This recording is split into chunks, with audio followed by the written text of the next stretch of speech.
देखिए, कल मुझे क्वेश्चन आया था व्हाट्सएप में और क्वेश्चन सिंपल सा था कि सर मार्केट में गिरावट हो रही है और ऐसे पैनिक में थोड़ा सा हमें पैसा लगाने में डर लग रहा है। और आप लगातार बोल रहे हैं कि मार्केट में अब इस लेवल से हर 500-600 की पॉइंट की गिरावट में कुछ ना कुछ इन्वेस्टमेंट करें, भले एक छोटा अमाउंट इन्वेस्ट करें। तो सर मार्केट में गिरावट में पैसे लगाने में हमें डर लग रहा है। तो आप ऐसे वॉलेटाइल मार्केट में पैसे लगाने के लिए क्यों कह रहे हैं?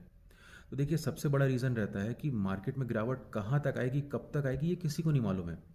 अब क्योंकि मार्केट लगभग लगभग 16% के आसपास गिर चुका है, तो ऐसे में हमें लगता है कि अब यहाँ से एक बहुत बढ़िया लेवल आ चुके हैं, जहाँ से हर 500-700 पॉइंट की गिरावट में थोड़ा थोड़ा अमाउंट आपको इन्वेस्ट करते रहना चाहिए, अगर आपने अभी तक इन्वेस्टमेंट नहीं किया है तो। दूसरी बात आप ध्यान से देखिएगा।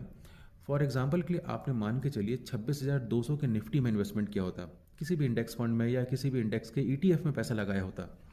तो वहाँ से देखिए, अगर आपने उस लाइफ टाइम हाई के पास भी इन्वेस्टमेंट किया होता और वहाँ से अभी तक अगर मार्केट 16% गिर चुका है, तो उस ईटीएफ में भी देखिए आपने जो पैसा लगाया था वो उसकी वैल्यू भी लगभग 16% डाउन होती। लेकिन अब देखिए, मैं ये बोल रहा हूँ कि आने वाले 1.5 या 2 साल में कोई स्टॉक चले या नहीं चले, लेकिन निफ्टी तो वापस रिकवर करेगा। आज नहीं तो 1 साल बाद करेगा, 1.5 साल बाद करेगा। और मैं ये मान के चल रहा हूँ कि अगर 1 से 1.5 साल में एक बढ़िया रिकवरी आ जाती है, तो मार्केट बहुत अच्छे रिटर्न आपको नहीं देता, लेकिन मार्केट वापस अपने लाइफ टाइम हाई के आसपास पहुंच जाता है। यानी निफ्टी 26,200 से गिर के आ गया 22,000। अब निफ्टी वापस से 22,000 से बढ़ के कहाँ हो जाए, 26,200 में। तो अब मार्केट में कितनी तेजी आ चुकी होगी 22,000 से 26,200 में जब निफ्टी जाएगा, लगभग लगभग 19 से 20% के आसपास की। तो आप खुद अंदाजा देख देख लीजिएगा, गिरा कितना था, 16%। लेकिन जब उसी लेवल में हम वापस पहुंच रहे हैं तो बढ़ कितना रहा है, लगभग लगभग 19 से 20% के आसपास।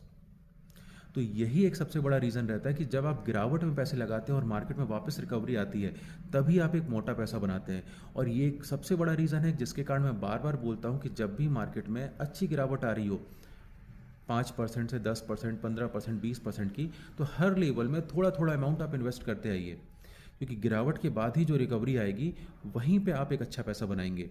और क्योंकि इस समय मार्केट में लगभग लगभग 15 से 16% की गिरावट आ चुकी थी, इसलिए मैंने आपसे बोला भी था कि लगभग अब तो आपका 30 से 40% पैसा लग जाना चाहिए। बाकी हम अगले लेवल में देखेंगे, और उसका एक वीडियो मैंने बनाया भी था कि मुझे कहाँ तक लग रहा है कि मार्केट में कहाँ तक एक करेक्शन आ सकता है। और देखिए, वो आएगा कि नहीं आएगा, अगर आएगा तो हम और पैसा लगा देंगे। लेकिन गिरावट में पैसा लगाने का सबसे बड़ा बेनिफिट यही है, जैसे कि अभी आपने देखा।